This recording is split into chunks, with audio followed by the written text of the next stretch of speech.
Namo Buddhaya. Welcome to another video. From today's video, we are going to discuss about the idea about hell and heaven according to Buddhism. Now, before we start the video, I invite all of you to have an open mind and a mind of understanding throughout this video so that we can share what Buddhism teaches about the hell and heaven, right? So in almost all the religions, there are teachings about hell and heaven. Now you may be wondering whether there is a teaching about hell and heaven in Buddhism. The short answer is yes. Yes, there are teachings in Buddhism about hell and heaven. But it is very different than almost the other religions. Now, in almost all the monotheistic religions, the heaven is an eternal place, right? That means once a being is born there, they will live there forever.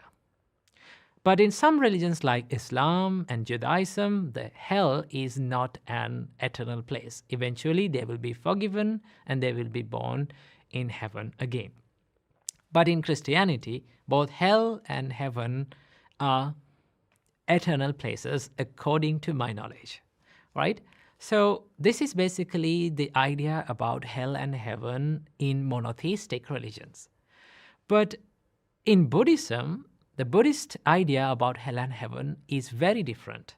Because before learning about the hell and heaven, I need to introduce you to another important word. And that word is called samsara or samsara. Samsara is the cycle of birth, death, and rebirth. Birth, death, and rebirth.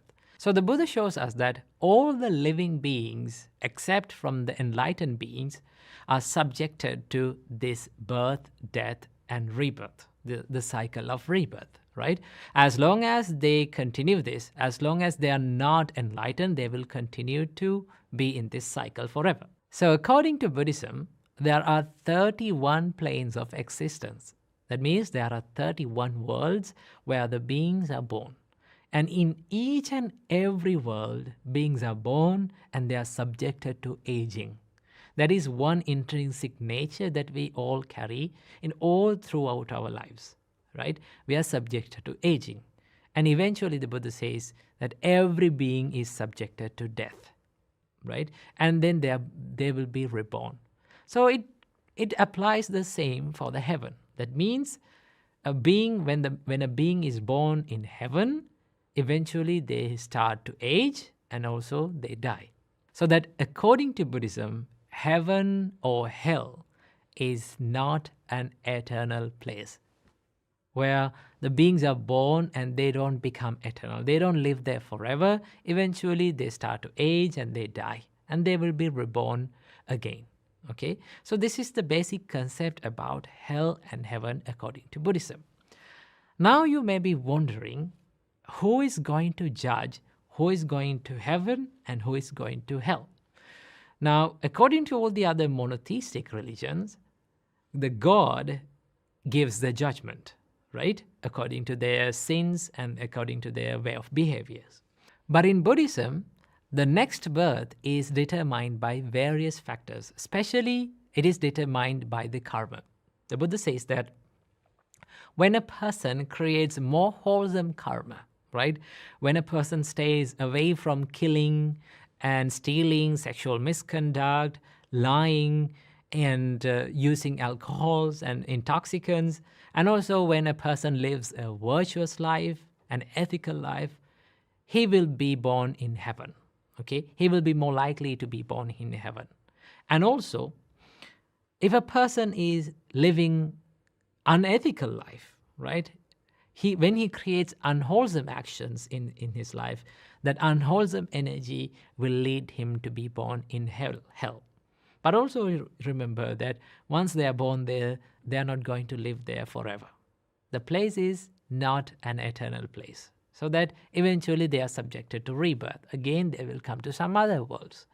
So this is the nature of the Buddhist concept of heaven and hell. And also we need to remember that the ultimate goal of Buddhism is not to be born in heaven.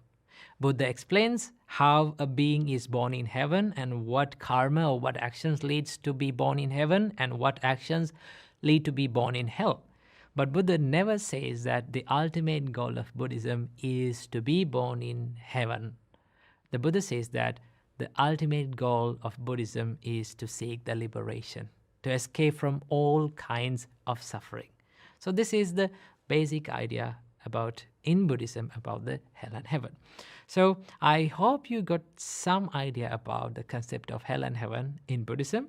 So I wish you all, may all of you be happy and healthy and free from suffering.